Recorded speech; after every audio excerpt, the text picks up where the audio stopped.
ladies and gentlemen, it's me, T-Bone, from the LUNSB Show with T-Bone and Chick Brew. It's Sunday morning. It's 10:30. It's time for the Supplemental. Ooh, so silky smooth. Mr. Tatey, it is too early in the morning to be dealing with your silliness. Okay? We are not late. We are on time. And I know we're on time because I set the time. I'm the one in charge of the time. So you're here. Your beautiful esposa is here. Robert is here. Carl is here. Good morning, Senior Chief. Or as I like to refer to you, Master Chief Lower Half. It's good to see you, my friend. Every morning we come to you on Sundays and we do three things. We talk about your national days of the week. We talk about a comedy, a community, or charity event that we want to share with you. And we finish it off with This Week in History, trivia style. 7 questions, medium difficulty, multiple choice. It's a fun time. With that being said, let's go ahead and get into our national days of the week. I got to pull it up and I got to bring it over and I got to put it here so I can read the thing. We're going to go with that. Monday, January 19th. Not only is it Martin Luther King Day, observed, not really his birthday, but it's the observed day of his birth.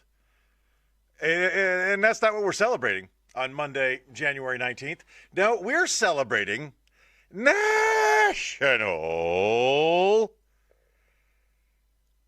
Gun Appreciation Day. Now, as an American, you need to own guns. It's what we do. It's what makes us special. We got this thing called the Bill of Rights. It's the first 10 amendments of the United States Constitution, and it tells us certain things. One is we can practice whatever religion we want.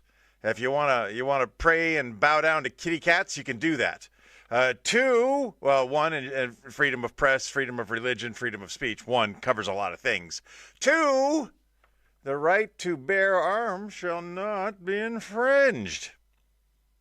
It's the second thing. Guns. You should own guns. You should be proficient in the use of guns. And you should be prepared for the zombie apocalypse. Zombies ain't going to take themselves out, man. Okay? We're going to have to do it. All right? And we all know how to kill a zombie. Headshot.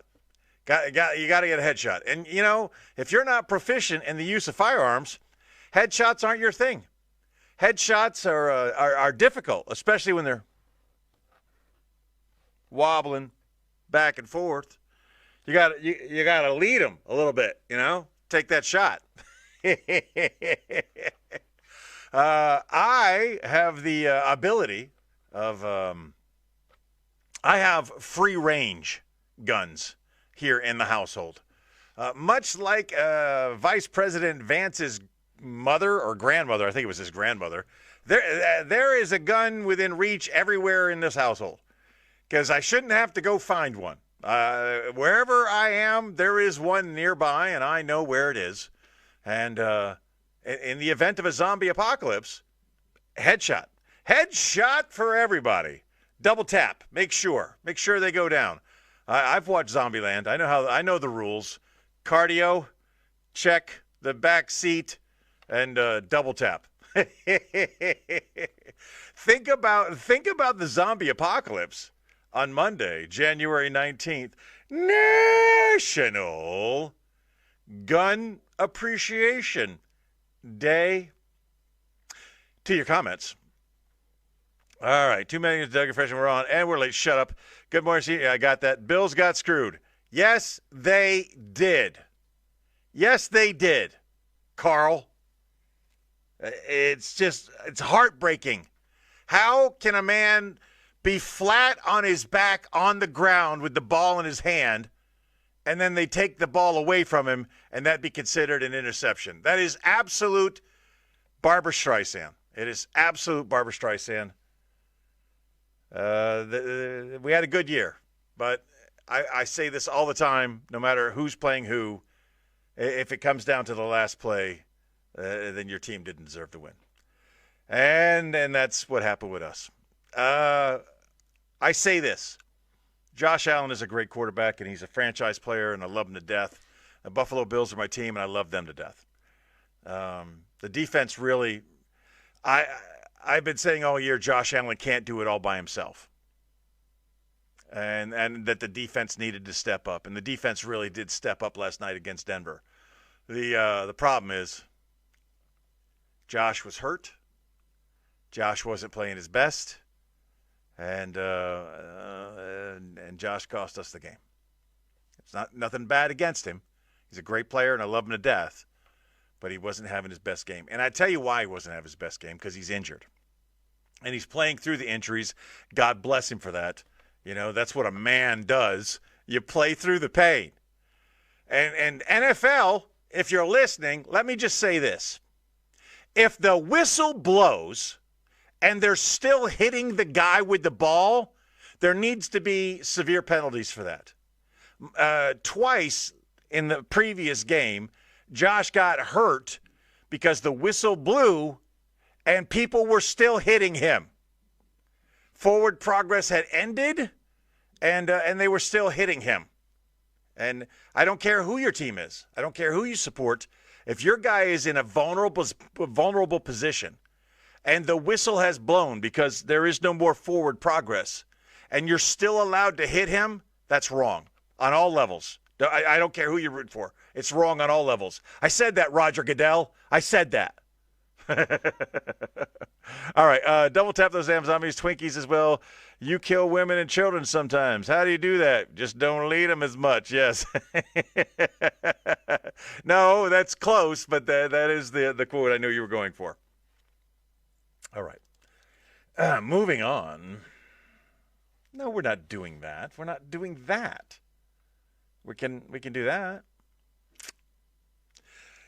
Tuesday, January 20th is National Cheese Lovers Day. For those of you who are lactose intolerant,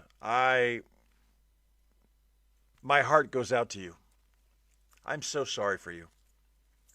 Because if you're not able to eat cheese, you're just letting the best things in life pass you by. I love cheese. I love all kinds of cheese. I like the stinkiest, the ickiest. Give me cheese. With the cheese with the holes in it. I know one particular person who doesn't like his cheese to have holes in it. I like that. I like the Munsters. We have decided to let the audience this year decide our question of the week. And if you so choose, please throw out what is your favorite cheese as one of the questions. My dad's favorite stupid joke was Gouda. You like that cheese? It's okay. It's a Gouda. So stupid. But it's true. Gouda is a good cheese. But an important thing to know about eating Gouda, take it out of the wax. When I was a child, we had a lot of wax things, wax drinks. They would put liquid inside a wax thing, and you bit the top off of it, and you drank the liquid, but you also ate the wax. And Gouda is wrapped in wax. And if you don't know better, it's easy to eat the wax. Especially if you're a child that grew up in the 70s who thought, wax was edible. Don't eat the wax. Don't eat the rind either. A lot of your hard cheeses have that hard rind. That's not meant for eating. That's meant for preserving the goodness on the inside. Look, man, if you don't know your cheeses, here's real simple.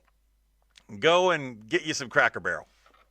Is it Cracker Barrel? Does Cracker Barrel make cheese? Who are the crackers that make cheese?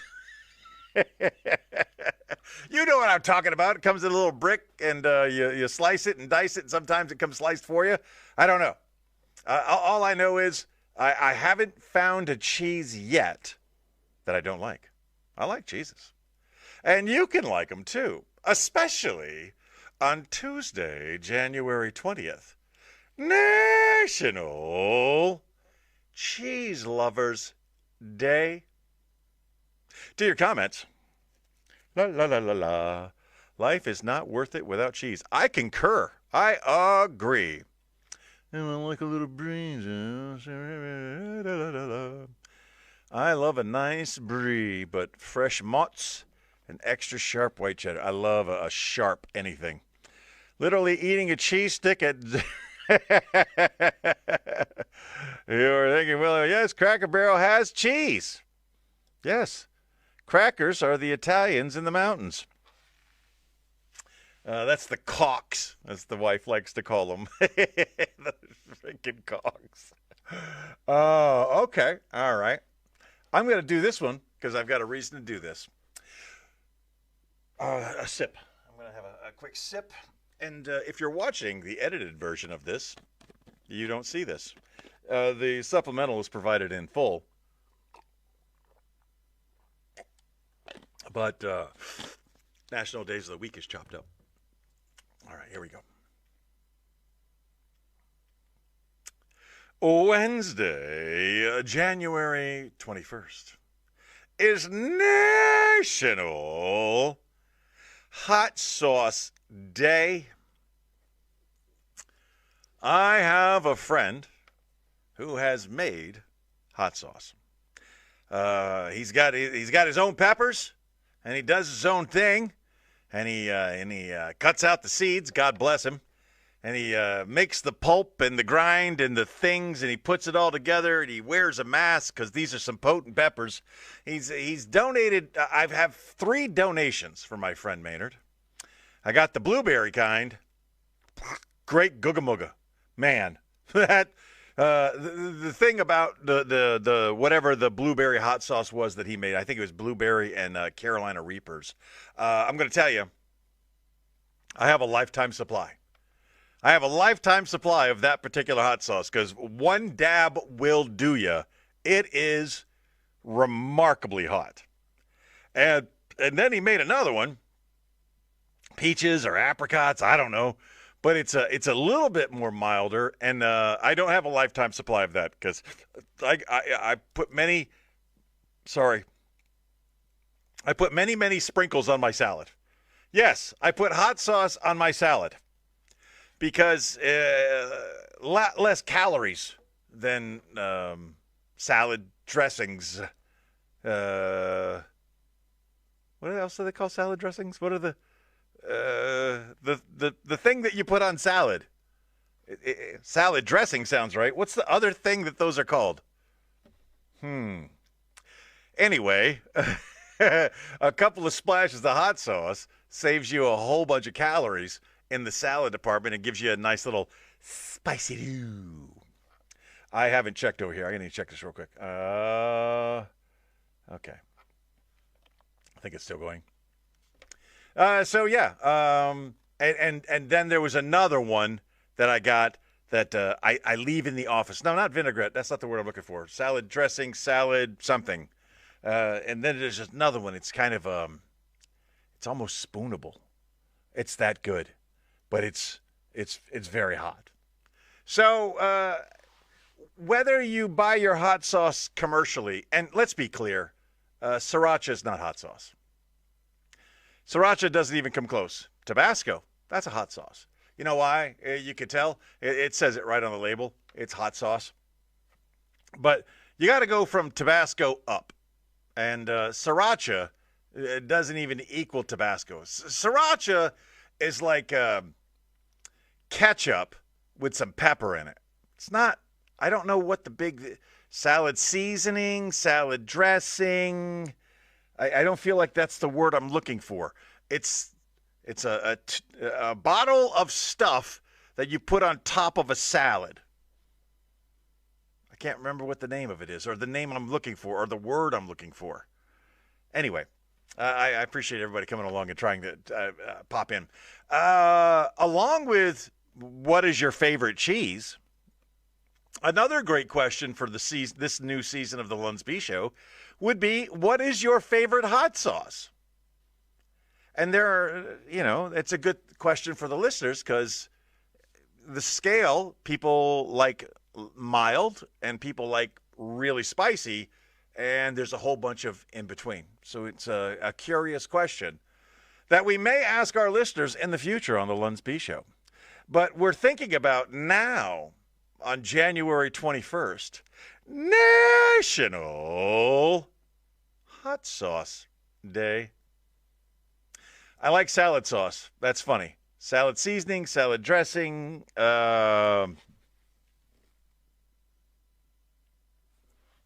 It's really stumped me. I feel like there's a different word that I use when we talk about the things that you throw on salad.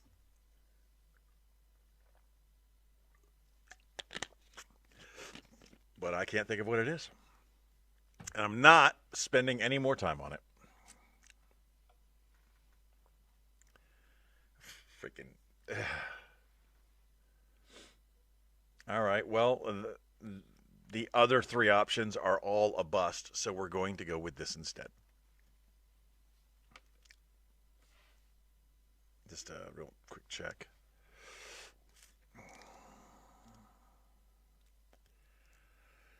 La la la la la la la. Yep, that's the one. That's the one I needed to see. All right.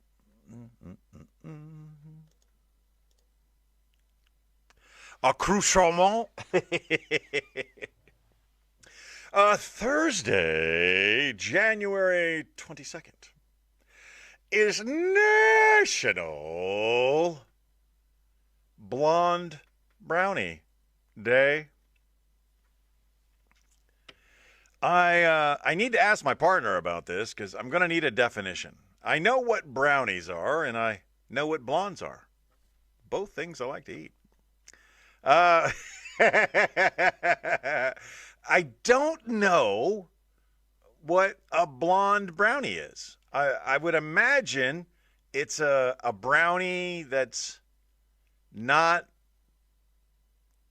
dark colored.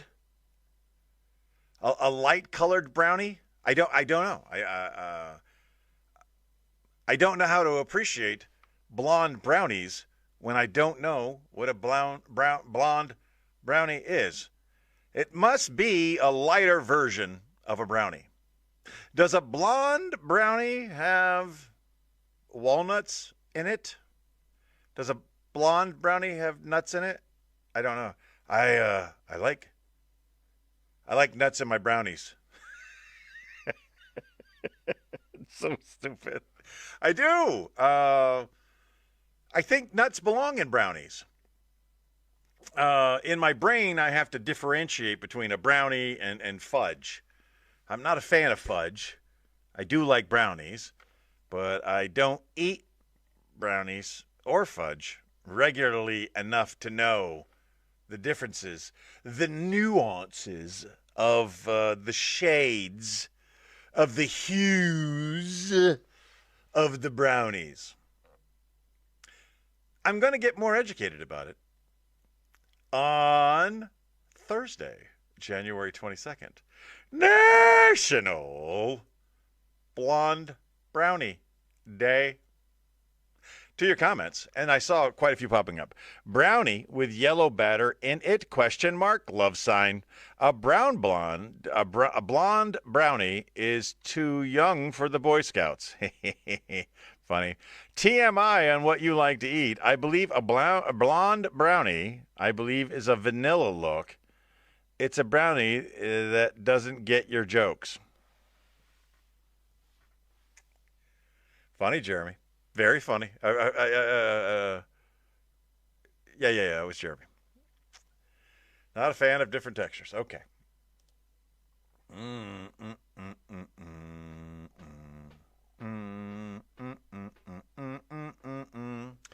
Yeah, still thinking about Buffalo, man.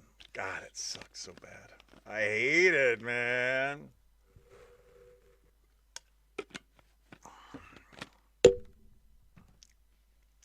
Friday, January 23rd. National Rhubarb Pie Day.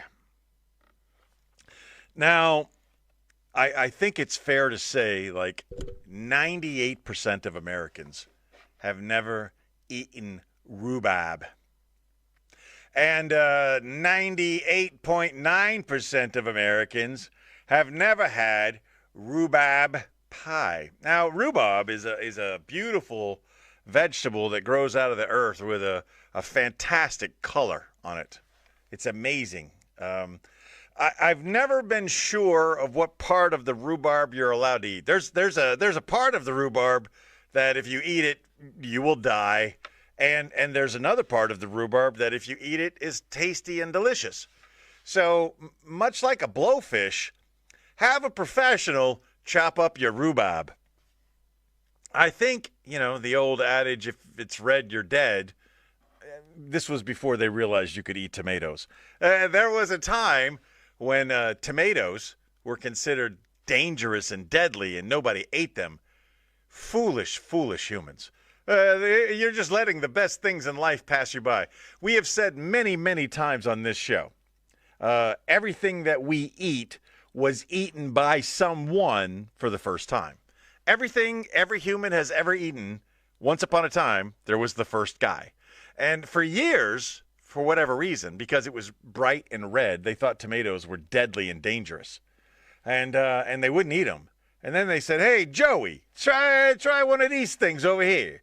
And he comes over and he eats it, and it's tasty and delicious. And the world has never been the same. Once we realized you could eat tomatoes, all of the good things happened. Now, rhubarb was the same way. And I say it like this. You don't have to be a scientist to do science things. And the first time humans came across rhubarb, they looked at it and they said, wow, that's bright red and purple. We probably shouldn't eat that. That's a warning sign from nature. That's going to kill us. And then they executed the scientific method. They had a theory. They postulated a theory, and then they experimented. And the first guy to try rhubarb probably died. He probably ate the section of the rhubarb you're not supposed to eat that is kind of poisonous. And boop, done, dead. And time goes by, centuries go by, eons go by, and eventually another human goes, hey, what about this thing? Did we ever try eating this? And they walk over and they take a bite out of it, but they don't take a bite out of the deadly side. They take a bite out of the tasty and delicious side. And cheers, cheers, and cheers. And then they made a pie. It's going to be hard for you to celebrate Friday, January 23rd, National Rhubarb Pie Day. Because they're just not prevalent. They're hard to find. Like a good mincemeat pie, you don't find them at the corner store, okay? You may have to make your own. You may have to go out and gather. Yeah, hunter-gatherer, I was trying to think of the word. Yeah, you have to go out and gather your own rhubarb, which, considering that we just got like 4 inches of snow, should be easy to find. Because it'll really jump out at you. Anyway, if you can find some rhubarb, and if you've never had it, treat yourself. Treat yourself to an amazing rhubarb pie. Get a nice pie crust, and get the rhubarb, and make the filling, and put it in there, and put the top on it, put it in the oven. It'll change your world. It'll change the way you see things. Rhubarb is amazing, and it's just growing all the time, and no one takes advantage of it. Unless you use the wrong end. And then, well, it was good knowing you. That's Friday, January 23rd, National Rhubarb Pie Day. To your comments. All right, what do we got over here? What do we got? Not a fan of different textures. We were there. I bet if you were a Niners fan, what a blowout. Yeah, the Niners. Look, man, it's the playoffs. Give me a blowout, okay? Give me Seattle routing the 49ers, and there's no argument. There's no question. But a close game decided by the referees, it's hard to wrap your brain around that. Good Lord, 90. All right, imagine if your 98% figure is not from Central PA. It's a staple here. Well, I need to investigate that further. Pops loved rhubarb pie. It was okay, but not a big. I was okay, but not a big fan of it. Strawberry rhubarb pie, yum. Imagine being the second guy they asked to try it. Bubba, you're in Pennsylvania. All of those things are here. Well, I don't know where they are. They're probably at Carnes. I'll go to Carnes, get some rhubarb pie. Carnes is uniquely Pennsylvania, I believe. Although I think Wise is also. James, you're crossing lines. Crossing lines, man. He's a good guy. He cares. He's passionate. And men can cry. Okay? Don't get me started. Don't get me started, James. I like you. You're going to make me not like you if you keep picking on my team. BJ's may have it.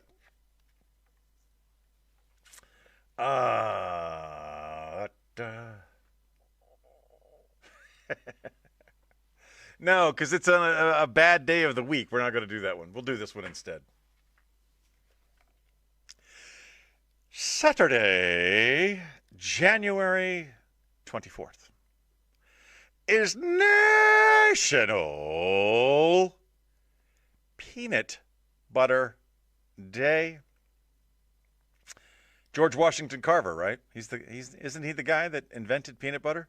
Isn't he the guy that said, "What the heck is this?" And they're like, there's peanut, sir. And he's like, "Well, what do you do with it?" And they're like, "We don't do anything with it.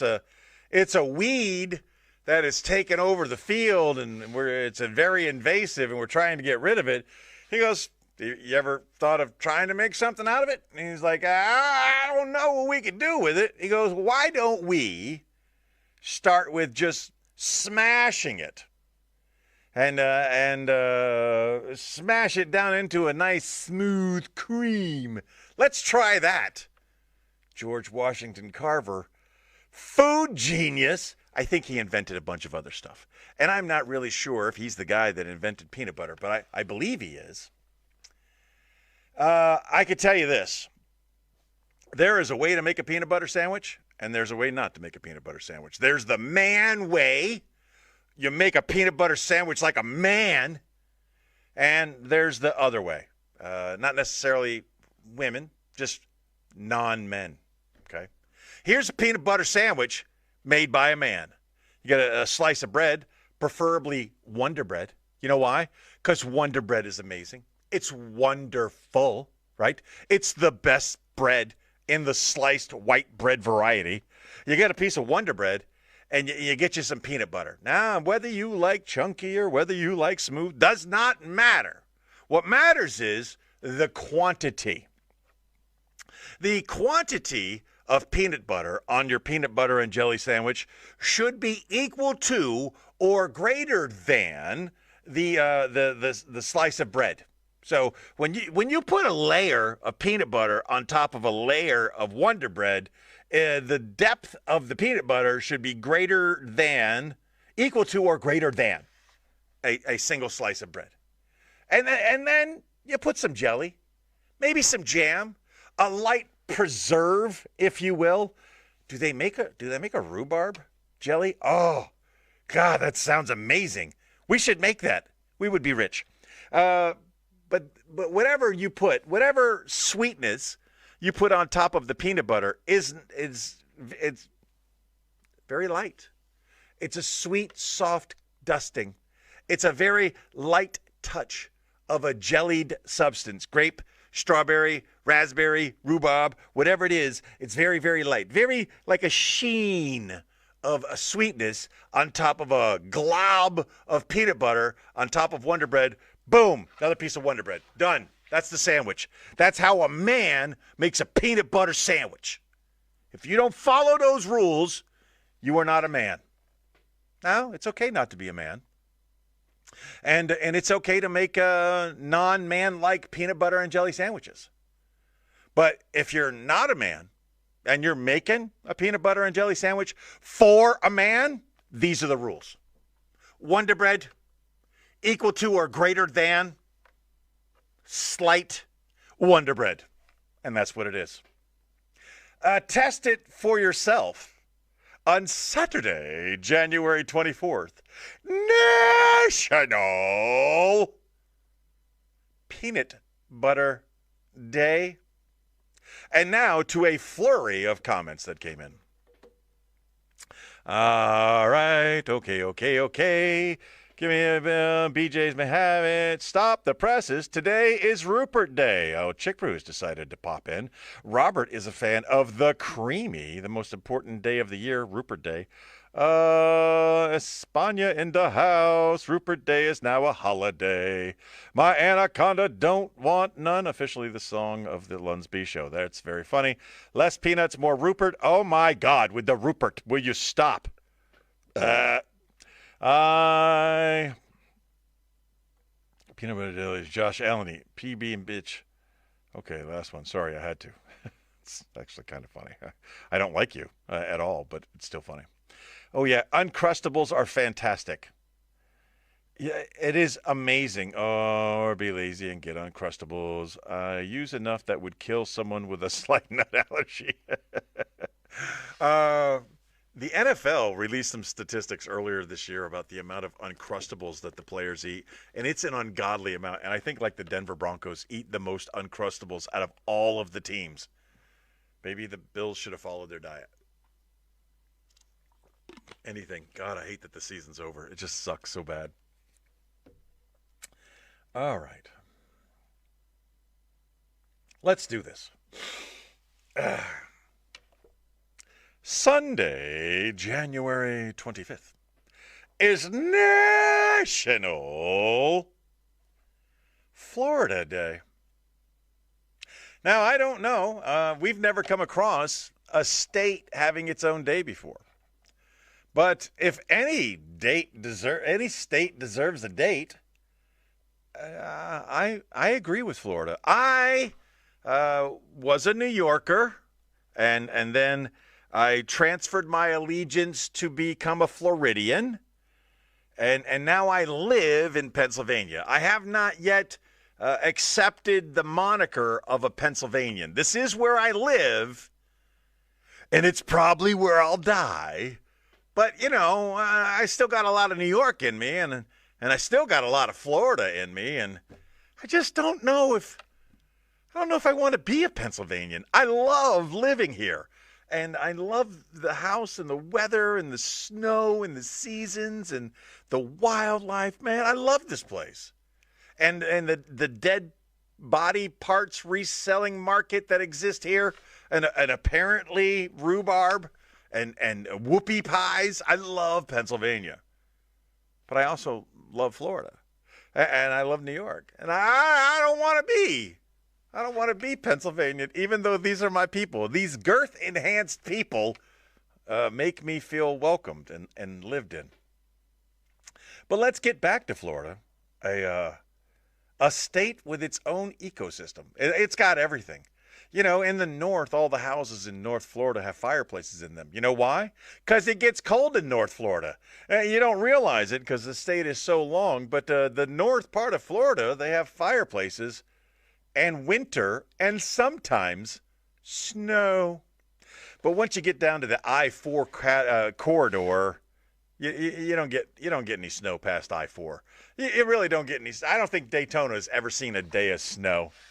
Orlando's probably never seen any natural snow. They've got some man-made snow. There's probably a ski resort in Orlando these days. But you keep going further and further south, and you get into Fort Lauderdale, and you get into Miami, both places that I really love. And then you get down into Key West, which is also an amazing place. Florida really does have it all. It's got everything you want except mountains. In some areas, the highest you can get is an overpass. Yeah. I can see the whole county from up here because that's as high as you get. Or bridges. You get some tall bridges. You got the Matthews Bridge there in Jacksonville. My mother recently crossed over the Matthews Bridge. Unfortunately, she didn't know the rules. The rules are anytime you drive over the Matthews Bridge, you have to be listening to Limp Bizkit. Take it to the Matthews Bridge. For all of my friends in Florida, and I still have so many friends that live in Florida, I miss you, and I need to find an excuse to come see you. If for nothing else than to hang out in Florida, to get my Florida-ness back, to be in Florida, so I can hold off on being a Pennsylvanian just a little bit longer than as long as I can. I don't know how long I can fight the good fight, but currently I am not a Pennsylvanian. I am still Florida man. Florida man! And celebrate along with me and all of my Florida friends on Sunday, January 25th, National Florida Day. What if I got that all wrong? What if National Florida Day was Florida Evans from Good Times, right? The mom, her name was Florida, her last name was Evans. What if National Florida Day was all about good times? Think about that. Moving on to your comments. All right. La, la, la, la, la.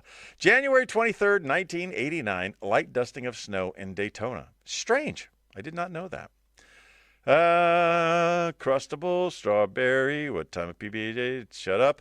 A second, you put peanut jelly on top of the peanut butter. I do bread, peanut butter, bread, then put them together. Okay. Central Pennsylvania is amazing. Mullets! Not the snow from the sky, but plenty of snow on sale in Miami. True, true.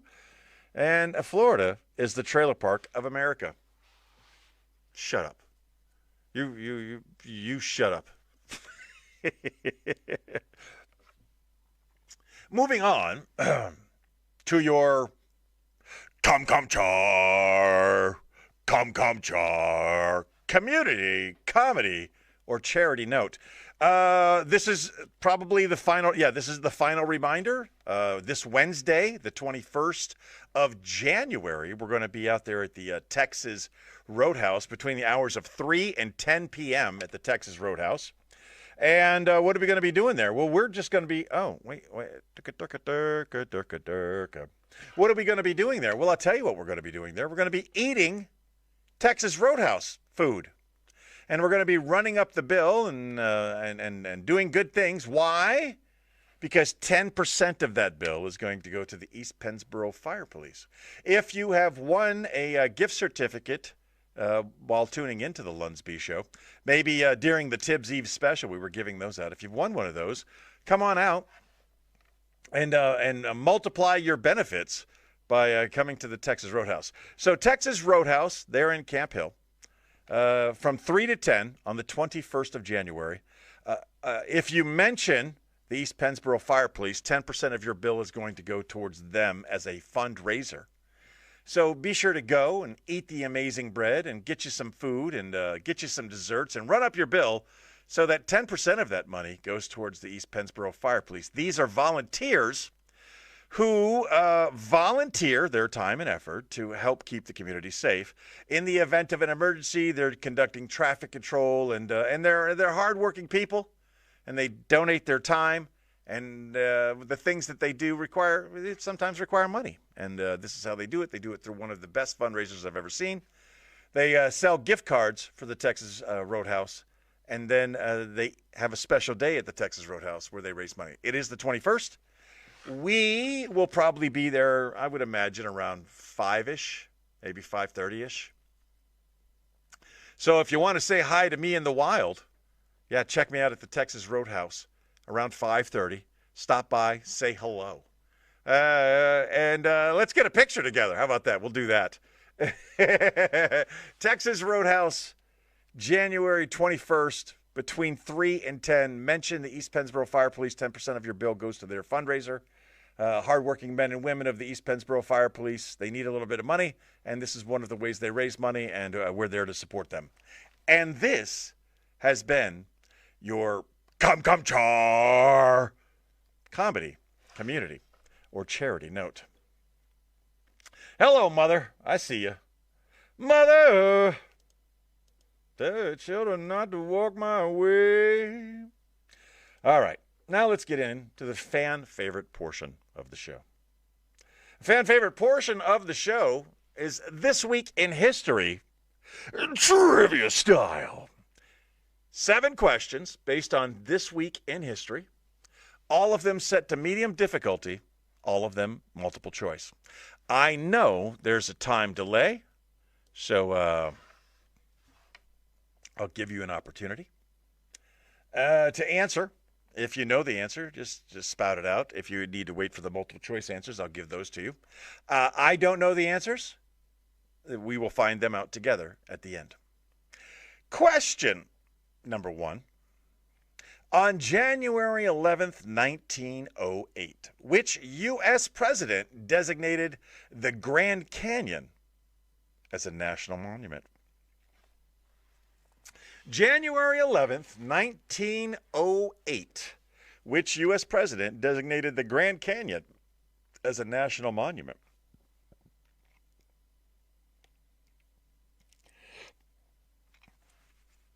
Had a bit of an issue there. I couldn't swallow.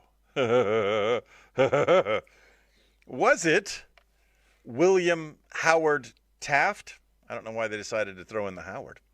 Was it Theodore Roosevelt? Funny, Robert. Funny. Was it Woodrow Wilson?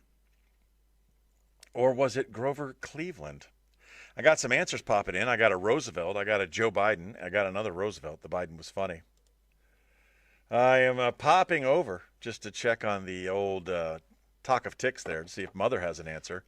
It's funny. Mother pops in. I see him. I acknowledge him. And then he remains River City the rest of the entire conversation. I think the easy answer, waiting on you, Jessica. Yeah, I know you're still there. I think the easy answer is to say Roosevelt. Everyone seems to have chosen Roosevelt, but I don't think it is. Miss Taney, she's popped in. Miss Margaret Taney's popped in. Everyone's saying Roosevelt. I don't think it's Roosevelt. I don't believe he was the president in 1908, which is key to this question. I believe it's Woodrow Wilson. I could be wrong. I may be wrong, but we'll find out later. Everyone says Roosevelt except me, and I'm going with stop it, Christina. Stop it. I know what you Mr. Hines is thinking it's Grover Cleveland. So we'll find out. We'll find out together. On January 12th, 1932, which future U.S. president was born in Hialeah, Florida? On January 12th, 1932, which U.S. president was born in Hialeah, Florida? Was it Jimmy Carter, Richard Nixon, George Herbert Walker Bush, or Gerald Ford? Huh? Bet you didn't see that one coming, huh? What U.S. president was born in 1932 in Hialeah, Florida? Jimmy Carter, Richard Nixon, George Herbert Walker Bush, or Gerald Ford? Robert is popping in with Nixon. We know it's not Jimmy Carter. We know. It's just not Jimmy Carter, and it's most likely not George Herbert Walker Bush. Now, Nixon was notoriously California. Surprise, surprise. He's California Bubba. Modesto, I think, somewhere in that area.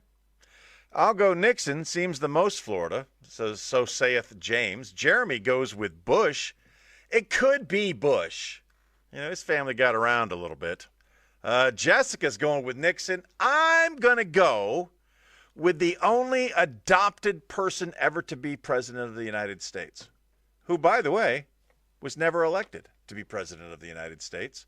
He only became president after the vice president, Spiro Agnew, resigned, and after the president, Richard Milhouse Nixon, resigned. I'm going with Gerald Ford. Could be wrong, but I could be right. We'll find out together. January 13th, 1964. What animated TV series premiered on ABC? January 13, 1964. What animated TV series premiered on ABC? I'm not even looking at the comments. The multiple choice options. I already know what the answer is to this question without looking at the multiple choice options. But for you, yabba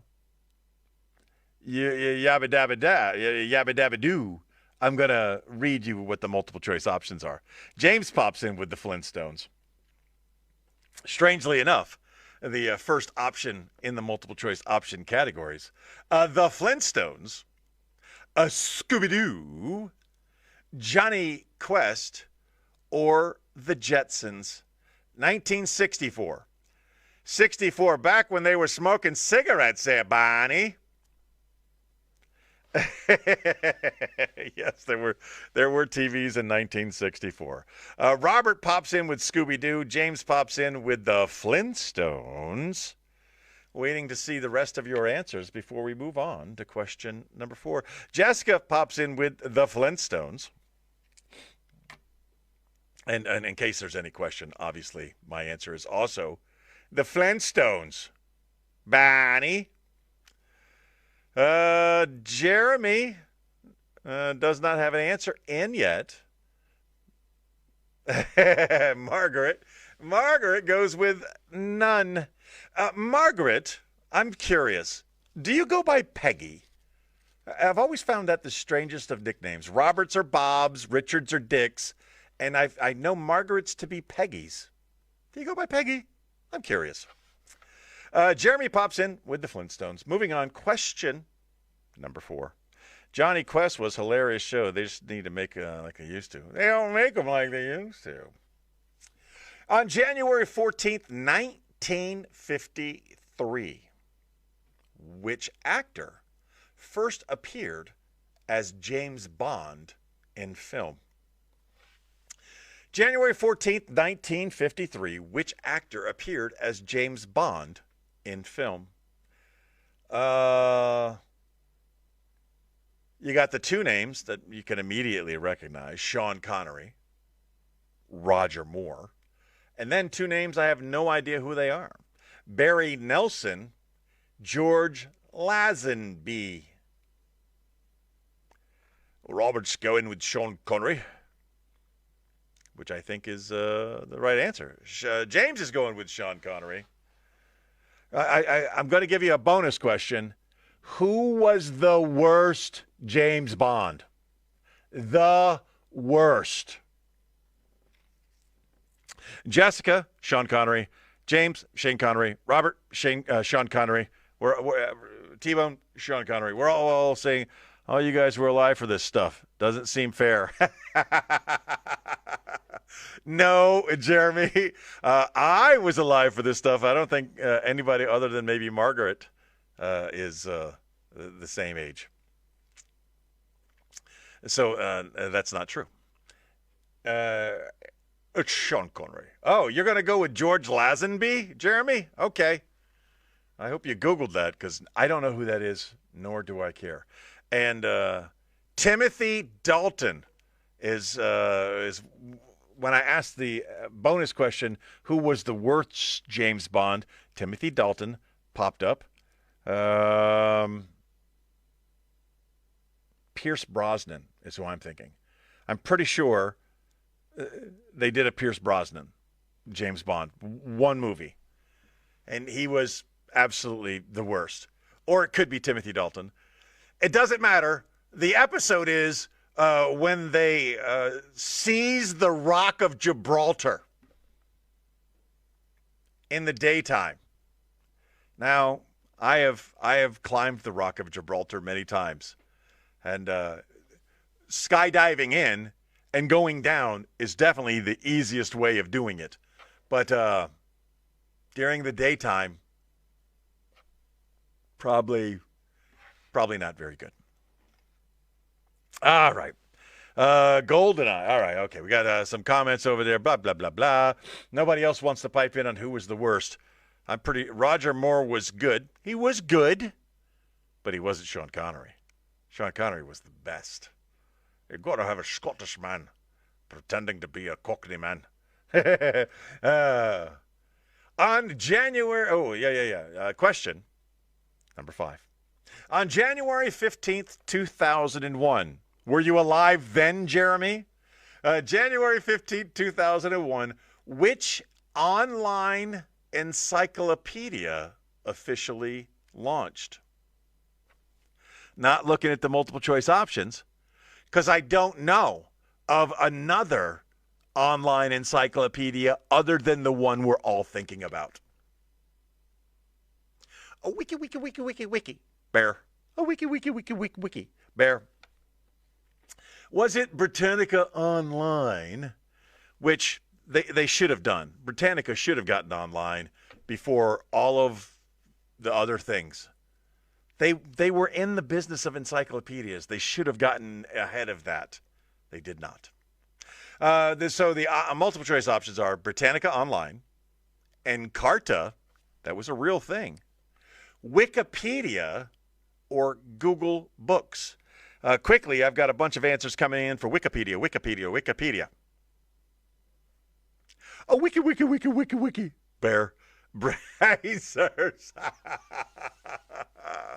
Points. That's a very funny answer. I like it. Question number 6.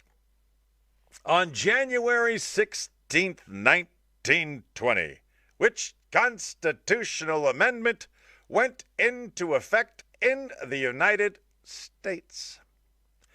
Again, January 6th, 1920.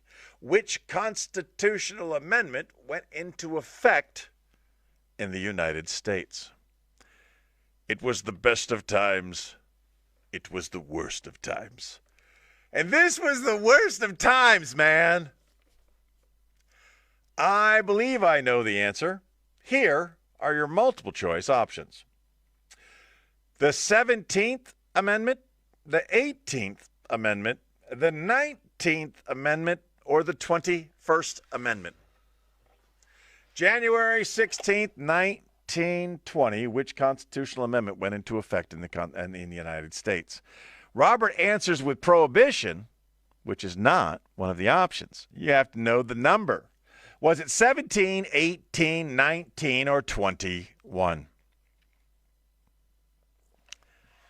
17, 18, 19, or 21? I believe I know the answer. I believe I know the answer. Still got Buffalo on the brain, man. Oh, I can't believe the season's over. Robert incorrectly chooses 19.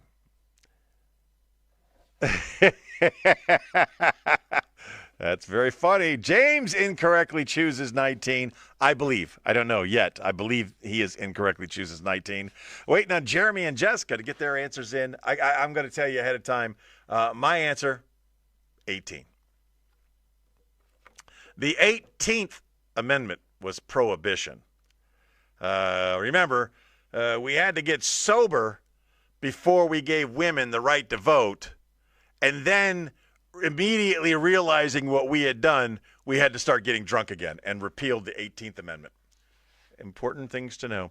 Everybody went with 19 except me.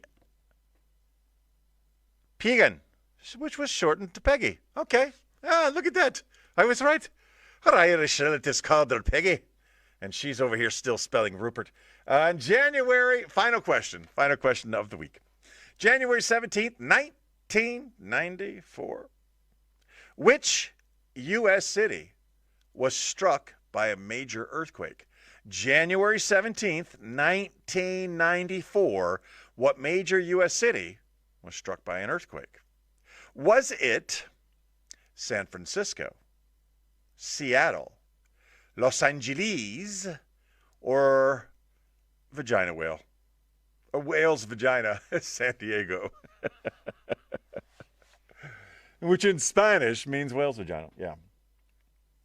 Was it San Francisco, Seattle, Los Angeles, or San Diego? This is 1994, January 17th. Robert pops in with Los Angeles.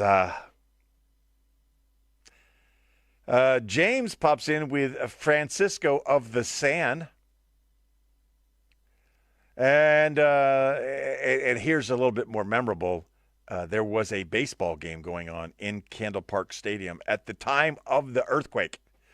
Like 50,000 people watching a baseball game, and the ground be shaken before them. Christina thinks it was in Los Angeles. But Candlestick Park is not located in Los Angeles. The Ridge Crest Quake. The Ridge Crest Quake. Yes. It was a bad one. It was bad, okay? The answer, I believe to be, located closest to San Francisco. And Oakland, and they had that double-decker bridge that was a single-decker. It was bad. It was bad. But, yeah, it was much farther north than Los Angeles and way much farther north than Sandog. And Jeremy pops in with San Francisco. Let's type in answers, please, and see how we did. All right. Anything about sports? Do you know what time we're recording today there, Miss Lady? Can you tell me that? All right. Question number one. I went, oh, wow. Oh, wow. Oh, wow. Holy shoot, man. This is not a good way to start my Sunday. This is bad, okay? Here we go. Let's get our egos in check. We're all going to feel the pain on this one. Question number one. Those of you who chose Theodore Roosevelt, you were correct. Good job. And it ends there. Question number two. The peanut boy from Plains was born in Hialeah. 30 minutes? I guess so, man. I guess so. We'll be all right. I need a lot of water. Jimmy Carter was born in Hialeah, Florida. Question number three. Not the Flintstones. Freaking Johnny Quest, man. Johnny Quest was the cartoon that was featured all the way back in 1964. Question number four. Barry Nelson. Who is Barry Nelson? Well, apparently he was the first James Bond. Question number five. Wikipedia. Thank God. Got that right. Question number six. I know it was the 18th Amendment, and all of you that said 19, you are wrong. And question number seven was Los Angeles. Wow. Wow. I don't think I've ever done that bad before. Two? I got two? But y'all didn't do much better either. So, yeah, that's in an hour, 30 minutes. I don't want your sensitive vocal cords to suffer. We'll do it in 30 minutes. 12 o'clock my time, 6 o'clock your time. I'll just pound some water, and we'll be ready. What is she talking about? I'll tell you what she's talking about. She's talking about a new episode of the LUNSB Show with T-Bone and Chick Brew. Going to record a new one in 30 minutes. And, yeah, we guarantee one laugh an hour. If you haven't looked us up yet, search the hashtag LUNSB, LUNSB. And you can find all of our products on all the spectrums, on the eyes and the apples and the spots and the hearts, all of it. We're out there. Just search the hashtag LUNSB. I remind you today, as I remind you every day, just be the best person that you can be. Chick Brew sends her love. And LUNSB.